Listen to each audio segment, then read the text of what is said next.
In 1970, which is 47 years ago, I was on call at a large mental hospital in England. I finished my work in the evening and settled into the on-call room to watch a movie. I think it was a Western. This would be a tube television. You remember that?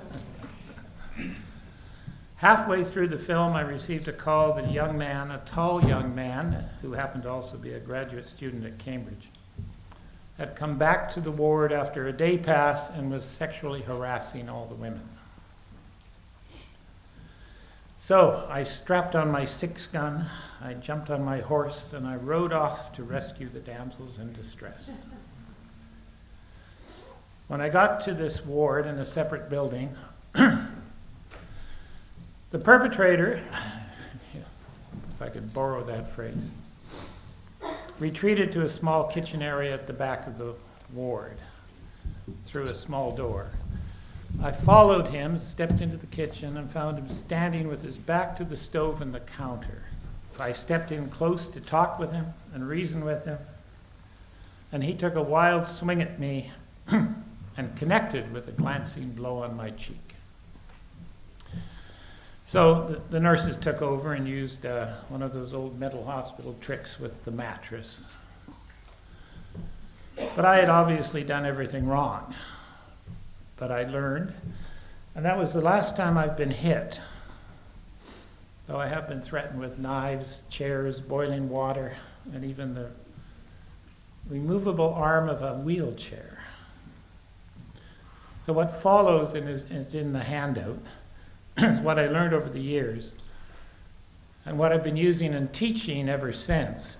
Now the context, though, I draw from is that of a healthcare professional, physician, social worker, nurse, usually within a healthcare facility or on a home visit or called to the emergency.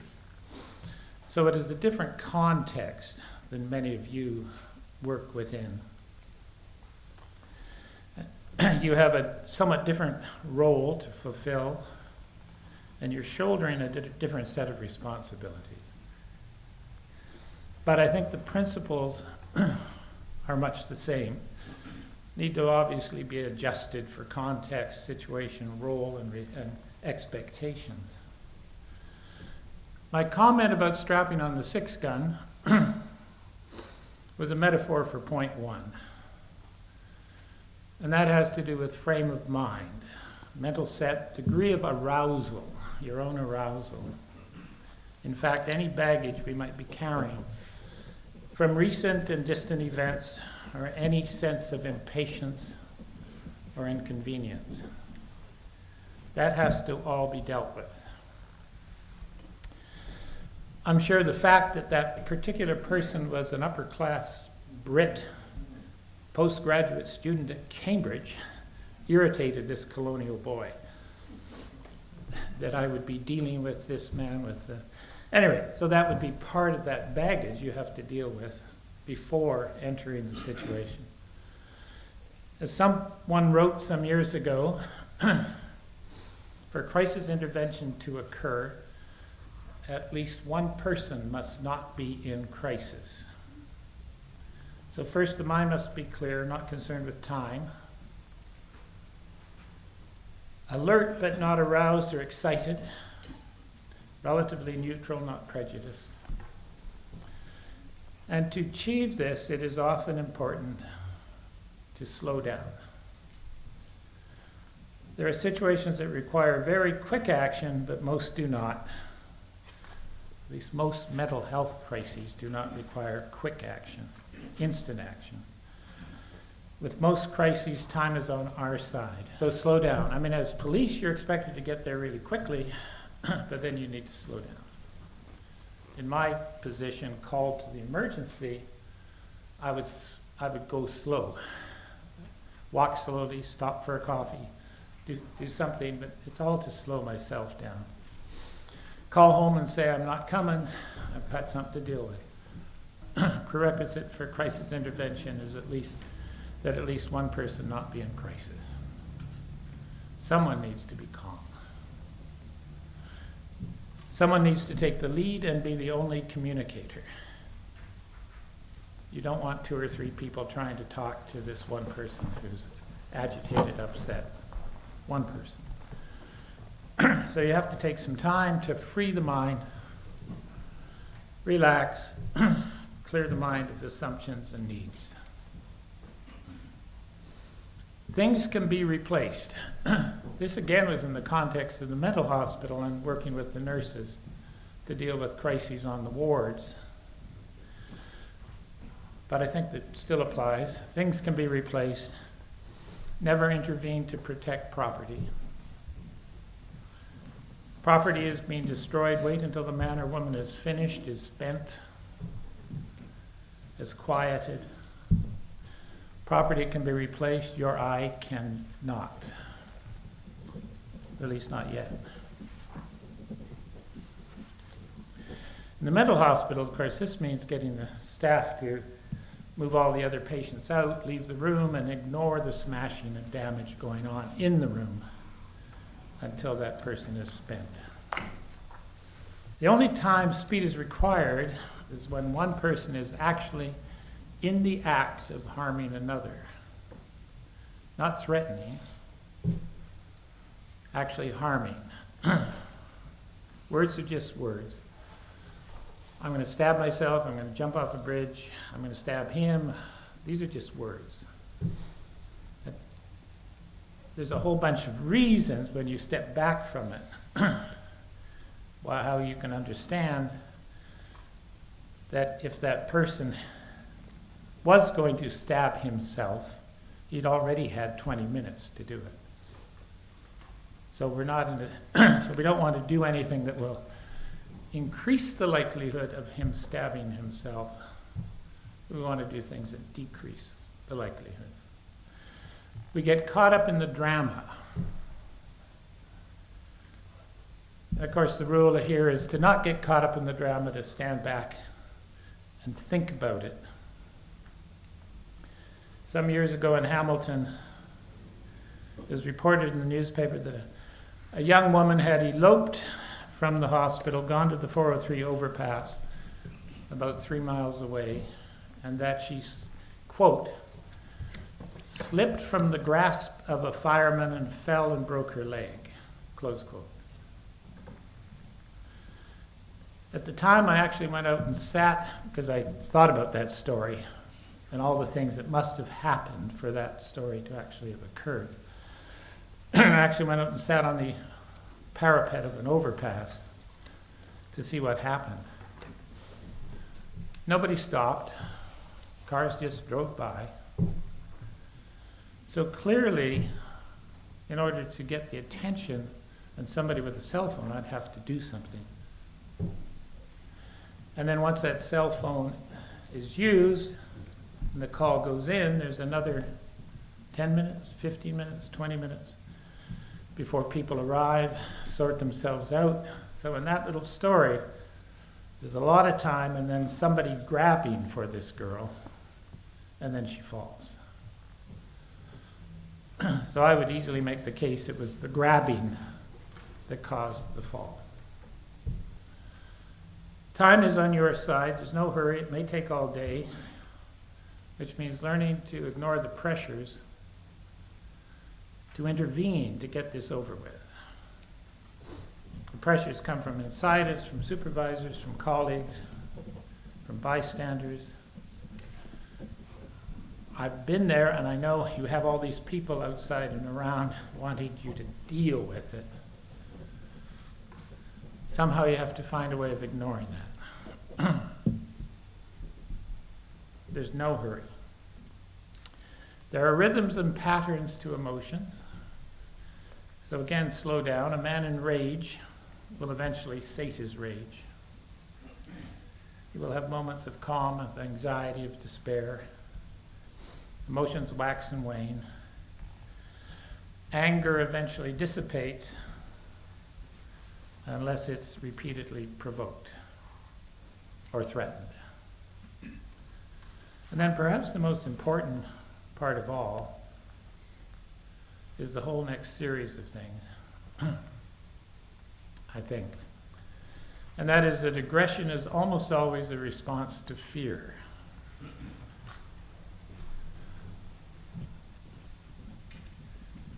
Sometimes you can't see, especially in mental health, a source for that fear, because it might be delusional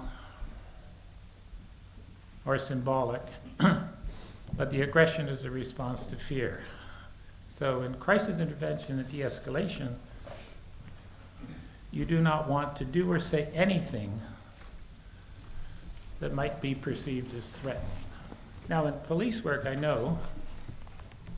assume, that the show of force plus the authoritative command works with me and probably everybody else in this room who is correctly perceiving their environment. So you say it, it's not a little girl saying it, and I can read that. And I read that and I contemplate quickly all the various behaviors I might engage in and the outcomes, and I put my carving knife down and my hands behind my back. Because I'm rational, sane, competent, calm at the moment. But many of our people in mental health crises are not perceiving their environment in an accurate, rational fashion. So do not say anything that might be perceived as threatening. It means monitoring boundaries, physical, interpersonal, and emotional boundaries. And if you go back to the one time I was hit, I clearly stepped in too close, too quickly, etc., etc. His back was to the counter. I was between him and the door. Maintain a pleasant, non-threatening, but also not excessively expressive face and tone of voice. Cheerleading is not helpful. Do not touch. Do not gesture or reach out. Speak calmly and slowly and move slowly. Use few words and listen. Address the person formally. I think you guys already do that. At least you use sir and ma'am. If you know the person's name, that person is Mr., Mrs., or Miss, followed by the last name. And this means, in my context, that even if on the ward, the nurses have been calling this person Joe, now when I have to go talk to him because he's in a crisis, he's Mr. Smith. If I don't know the name, if you don't know the name, it's sir or ma'am. Formal addresses. You introduce yourself with full name and job or title. And you ask permission before doing anything or moving. And all of this creates a context of respect and security and safety. On the football field, I used to be called Dave. In the office, I'm called Doctor.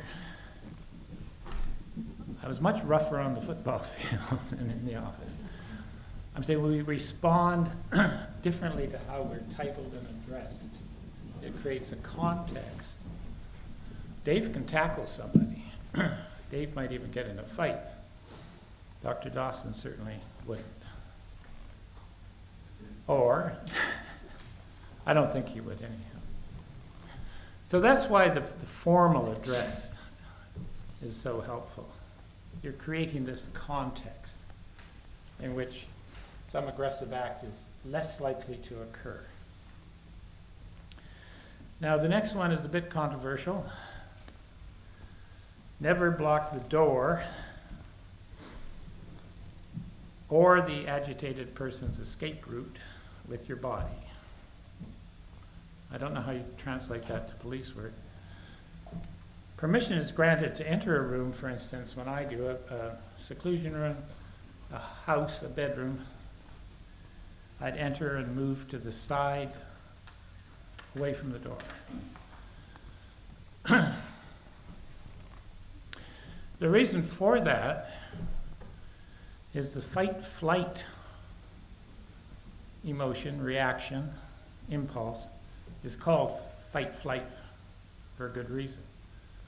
It's a generic arousal and a sense of panic to do something which includes either run or fight. Generally speaking, if we have the option to run, we run. We don't fight. So if you're standing in the door, you're symbolically blocking the flight, and the only thing left is fight. So don't stand in the door. When I enter a seclusion room with an agitated person, I do exactly that. Ask permission in a formal fashion, go in when I'm granted permission, and sit down on the floor. I don't know how you translate that, but the whole purpose there is to not physically appear threatening, not be looming over in any fashion. So I take a non-threatening position, and for me it's very simple. Sit on the floor, against the wall, away from the door. For women, I don't know if it's reasonable to ask them to sit on the floor.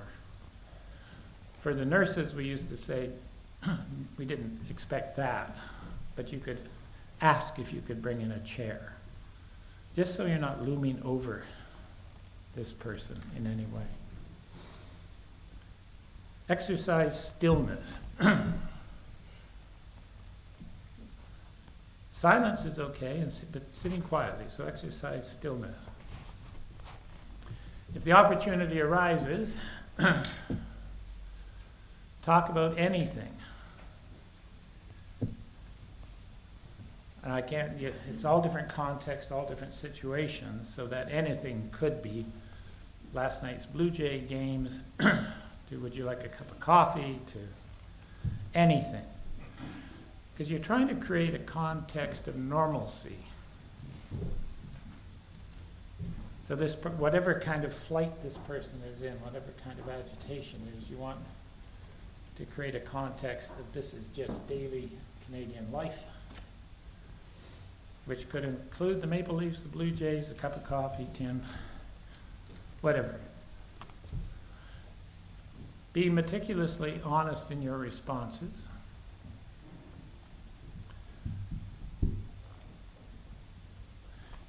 Now that doesn't come up that often, but I'll give you an example. At some point, the person says to you, "You don't care whether I jump or not. You don't care what happens to me." How can you be meticulously honest with that one? There is a way. It's, well, man, you're not my brother. You're not my son. I've only known you for about 30 minutes. So I don't care about you the way I care about my brother or my son. But you're a fellow human being. I would not like to see you jump. Period. And if you do, I'll feel bad about it for a while. Period. That's all you need to say. Be meticulously honest when you're asked those kinds of questions. Pay close attention to your own emotional responses. This is information and data. Why am I feeling irritated? Why am I feeling despair? Why am I angry at this person? Do not argue with a delusion. I think that could be expanded to do not argue. Period. Certainly not with the delusion. Listen to the non-textual, the non-words communication, tone of voice. This means kind of ignore the verbal threats, the denials, the refusals, the verbalized refusals, denials, threats. But watch the level of rage, anger, flushing, agitation, pulse, heartbeat, eyes. If you see increased agitation, you can always ask the person if he would like you to step back, be quiet, leave, or fetch a coffee. But watching these things, you can allow him to feel a little more control of the situation by asking him what he'd like you to do.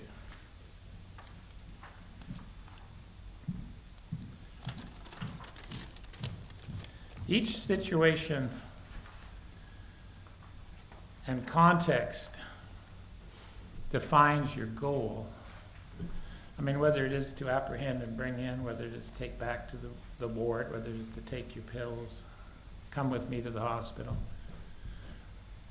It may be to peacefully go with the police officers, walk to the ward, take a pill, assess for safety. You don't have to overtly say these things at the beginning and get a denial or a refusal. You can be sure at some level he understands why you're there and what your goal might be, unless he's incorporated you into his delusion. But the point is, you don't want to say things that trigger an automatic refusal or denial. So there are some things and sometimes when you can achieve your goal by not stating it verbally that directly. This is a little tricky. What I'm talking about here is, I'd like you to come with me and I'll admit you to the ward. I'm not mental. I know. But come on, there's the elevator. I don't want to be admitted. Okay, but we're just going up there. Come with me. And part of this, because there can be a double bookkeeping going on that you want to make use of. This person probably at some level knows he's in trouble and distress, needs help, needs some security, needs safety, but is going to deny all along that he is sick, mental, etc., etc. So you can do a lot by not getting into those verbal arguments, but just tacitly move the situation along. Come on, come with me to the hospital. We'll give you a lift to the hospital. As opposed to, I don't know what you do. I'm apprehending you under section.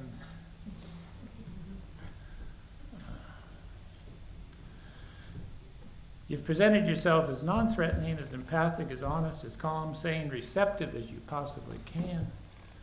You have listened. You've given the subject a sense of control to the extent you can. At some point you will see by his demeanor, by his nonverbal communication, not the verbal, that he may be receptive now to your goal. For me, it would be often, here's the water and the pills. But I don't say, now will you take your pills? There's the pills, there's the water. And then he swallows the pills. Well, usually. Also, parallel positioning helps. Sitting beside the person, maybe not too close, so you're facing the same direction, or standing. That helps. It's much less threatening than face on face. And anybody with a teenage boy knows your best conversations are in the car when you're side by side, not face to face. So you can use that same thing here on a park bench, a chair side by side, to carry on your conversation in that fashion rather than face to face. Beware of the imperatives of dialogue. By that I mean, and so when you're verbally saying something to somebody, there are some, it's almost as if there's a screenwriter off writing the cliches for the response. There are some things you say and ask that are bound to get the answer you don't want. You're an alcoholic. I am not. And the cop shows on TV, at least once a week, some officer is saying to somebody in a certain dramatic situation, you don't have to do this. And I'm always struck how wrong that is. No, I don't. Because there's such an obvious answer to it. Which the screenwriter is already, the screenwriter in the sky has already written for it. Because the answer to that is, yes, I do. No, so now you've reinforced the person's need to do whatever it was you didn't want him to do. So that's a piece of dialogue that has that kind of automatic. So beware the imperatives of dialogue. You're mental. No, I'm not. You're mentally ill. No, I'm not. I gather you haven't been sleeping much. Yeah, that's true. Those kinds of things. As I mentioned earlier, a show of force and authoritative command works for the calm and rational among us who are reading our environment correctly. And so clearly that's the thing to do in certain situations. But if you're encountering what you already know is a mental health problem, you hear one of the examples, somebody's already talked about being spied on by the Russians. You know he or she is not perceiving his environment rationally.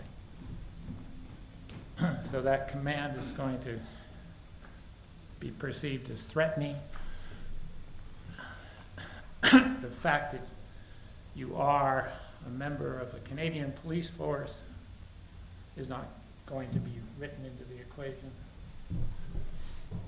So that authoritative command and show of force can backfire badly with the mentally ill or someone in a particular state of super high arousal. If somebody has schizophrenia, is psychotic, paranoid, delusional, there are a few extra things. All the principles hold, but a few things need to be emphasized. Don't argue with a delusion. The last thing you want to do is be incorporated into the delusion. Encountering someone like that, you may hear him or her, actually go through an ambivalence about that. You're part of them. No, it's the other guys that I think you're with the Russians. Just let that pass as he tries to sort out in his mind this context of reality versus this delusional context. And again, with that person, you can get a long way by not directly saying or implying that he is ill and must come to the hospital directly, physically, but instead invite to take to the hospital and not listen to the verbal denials and refusals, but just non-verbally carry along. You may be also able to interpret upward, which really means when you're being told some delusional thing. Some of my experiences are, they put me in a box. Don't put me in a box. They put me in a box. I'm in a box. I say, you're feeling really closed in, I guess, eh? Should we step outside and talk there? The Russians are watching me.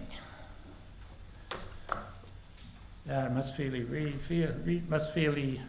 really awful to be observed so much, and to be persecuted. I can't make them up quickly, but it's taking the delusional statement and making it something that's rational and real in terms of an emotional experience. And then you might get a nod as opposed to more distance. And with somebody who's paranoid, psychotic, be very careful with physical and emotional boundaries. That's where the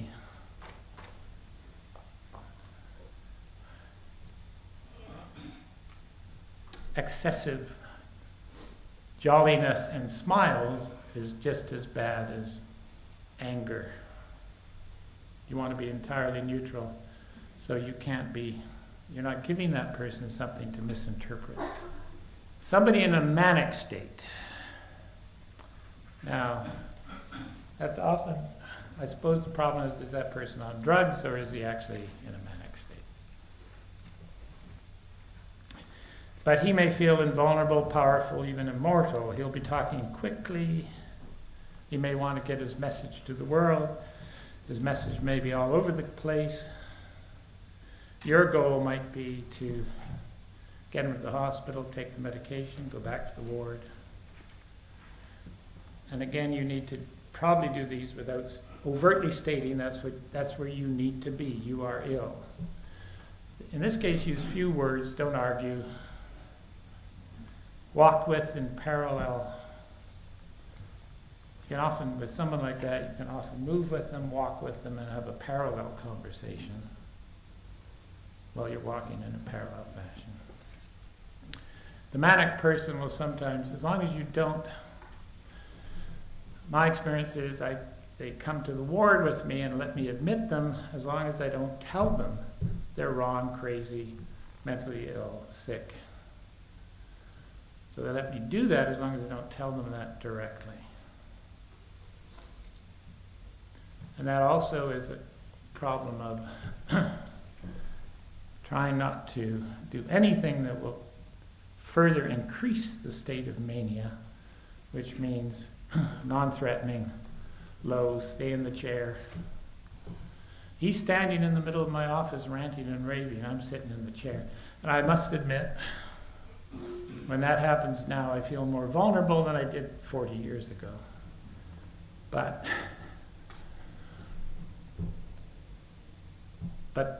again, the position in the chair, I don't get up, I don't call security. I let him do his ranting and raving and make sure that I don't engage in the argument, contradict him, or present a threatening front in any way. Dementia.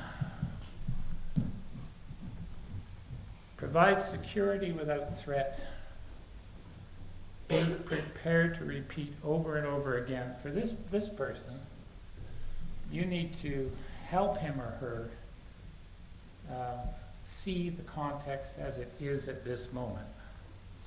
You are in your home. I am the police officer. Your wife called me. I'm just here to talk with you. Would you like a coffee? There's your chair. Sit in your chair. I'm a police officer, or I'm Dr. Dawson. This is the ward, whatever the context has been lost to somebody. Well, it depends on what level of dementia, of course. But that's our problem when that person is not perceiving the current environment as it is and has forgotten the last 10 minutes, half an hour, 2 hours. So finds himself somewhere. So you need to provide him the orientation. I mean, in my calm ways with my mother, it was, yes, mother, I do work in an office. Yes, mother, I do work in an office. I work in an office, mother. At the hospital. Oh, yes, mother, I work at the hospital. With the demented, do not react to or overreact to the lewd, crude, and obscene. It's always a surprise, but it's there as the frontal lobes release it. With somebody who's demented, you might help with a physical task. Let me get that walker for you, etc., etc. Touch may be welcome. It's one of the few times touch may be welcome. None of these other situations should you touch. Somebody who's demented, it might be a hand on the arm is welcome. But it might not be. And you may be with somebody who's demented, be able to distract with day-to-day routines. That's where it's important to see if you can recreate something that's perfectly normal in that person's memory and context. So if you're visiting somebody who's demented in their home, always ask for tea or coffee. I mean, you want some kind of routine to occur that is well remembered and routine. Anxiety panic states, of course, all the same principles, but calm, soothing words. The environment may be important here. Small room you're interviewing that person in. It may be better to take them outside, sit on a bench. Large room, a hallway, low stimulus environment, parallel sitting, and then you might be able to more directly instruct to take deep breaths, focus, relax, etc. And again, routines of coffee and tissues. Coffee seems to be one of my go-tos, it used to be. In any of those moments, would you like a coffee? I need a coffee. A woman pulls their shirt off in my office and I say, I need a coffee. Would you like a coffee? I'm getting one, I'll bring you one.